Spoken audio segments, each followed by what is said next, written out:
नमस्कार दोस्तों, मैं हूं सनी सिंह। आज मैं आपके सामने एक ऐसी धार्मिक कहानी लेकर आया हूं जिसको सुनकर आप लोग सभी लोग भावुक हो जाओगे और सीधा भगवान की भक्ति में आ जाओगे। तो दोस्तों, ये कहानी आप लोगों को जरूर से जरूर ही सुनना होगा। ये कहानी अगर आपने नहीं सुना तो समझ लीजिए जीवन में आपने सारा चीज छोड़ दिया है। तो दोस्तों, इस कहानी को आप जरूर से जरूर सुनना। अगर आप भगवान के ऊपर भरोसा रखते हो, अगर ऊपर वाले को मानते हो, तो ये कहानी को आप जरूर सुनना। तो दोस्तों, कहानी को स्टार्ट करते हैं। बहुत साल पहले एक छोटे से गांव में एक छोटा सा लड़का रामू रहता था। वो रामू रोज सुबह मंदिर जाता, भगवान की प्रार्थना करता, पूजा करता और डेली वो शाम को वहां पर बैठकर आधा घंटा 1 घंटा डेली भजन करता।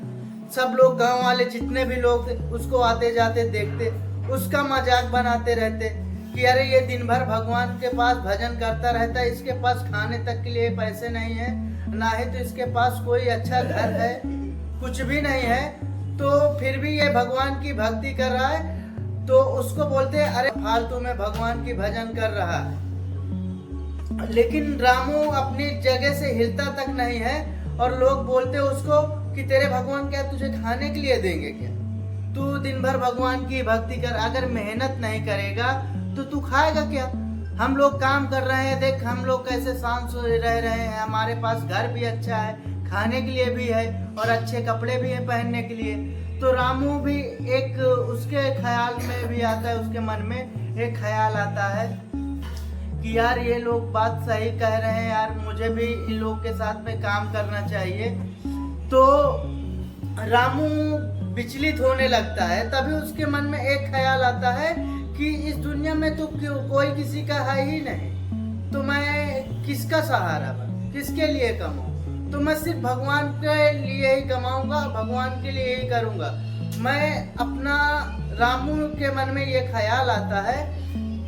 जब सोचने के बाद रामू के मन में ये ख्याल आता है कि यार मैं कुछ भी नहीं करूंगा, मैं सिर्फ भगवान के ऊपर फोकस करूंगा, भगवान की भक्ति करूंगा, क्योंकि मेरा इसी में उद्धार होने वाला है। और इस सृष्टि में मैं दोस्तों आप लोग को भी बता रहा हूँ, इस दुनिया में कोई किसी का नहीं है। ना तो यहाँ कोई भाई किसी का है, ना तो यहाँ बहन किसी की, कोई किसी का नहीं है।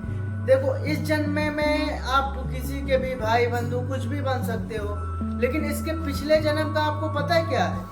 तो दोस्तों, ऐसे ही रामू के मन में ख्याल आता है और रामू सीधा वो अपनी भक्ति में लग जाता है।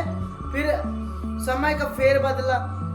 फिर अचानक से एक दिन ऐसा हुआ कि गांव में बाढ़ आ गई, सबकी फसल एकदम नष्ट हो गई, किसी के पास काम भी नहीं रह गया।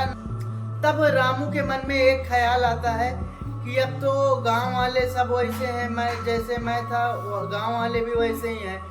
तो रामू को एक रात में सपना आता है कि रामू तू भंडारा करवा, खाने पीने का जो भी इंतजाम होगा मैं करवा दूंगा, तू खाली काम कर और भंडारे के लिए सभी लोगों को इकट्ठा कर, गांव वाले को।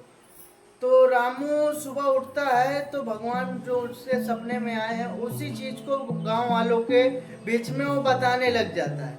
तो गांव वाले फिर उसको बोलते हैं कि तू, तेरा दिमाग खराब हो गया क्या? तू सटिया गया है क्या? तू कब से हमें यही सारी बातें बताया जा रहा है, भगवान भगवान, आखिर तू इतने दिन से कर रहा, तो तेरे भगवान तुझे क्या दिए और कहाँ से लाएंगे हम? हमारे खुद खाने के लिए पैसे नहीं है, तो तुझे हम भंडारा कहाँ से करवा देंगे?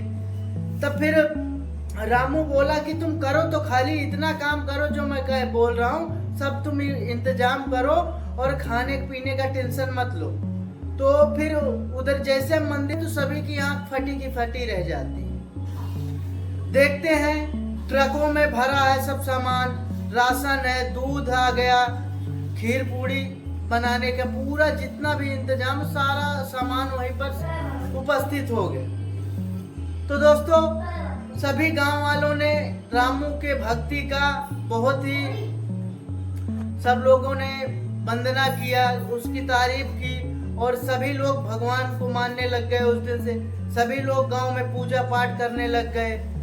तो इस हिसाब से दोस्तों ये सिर्फ रामू की ही कहानी नहीं है, हमारे सारे संसार में सारे मनुष्य जाति के लिए एक कहानी है। तो दोस्तों रामू से हम लोगों ने ये सीखा कि कितना भी हमारा समय खराब आ जाए, कितना भी कुछ आ जाए, हमको अपने कर्म को कर्तव्य से करना है और उसके ही प्रतीक्षा करना है कि ऊपर वाले हमें कब उसका फल देंगे। तो दोस्तों ऊपर वाले के सिवा हमें कोई फल नहीं दे सकता और ना ही हमारे हाथ में कुछ है। हमारे हाथ में सिर्फ एक ही चीज है, वो है कर्म। अगर हम कर्म को अपने अच्छी तरीके से नहीं करेंगे तो हम जीवन में कभी कुछ नहीं कर सकते हैं। तो दोस्तों मैं आप लोगों को यही बता रहा हूँ, आप लोगों से यही निवेदन कर रहा हूँ कि आप लोग भी जो भी कार्य कर रहे हैं अपनी सच्ची निष्ठा भाव से कार्य कीजिए और भगवान उसका फल जरूर देंगे। तो दोस्तों आज की वीडियो यहीं समाप्त होती है। अगर वीडियो आप लोगों को अच्छा लगे तो लाइक करें, कमेंट करें, सब्सक्राइब करना ना भूलें। तो मिलते हैं किसी नेक्स्ट वीडियो।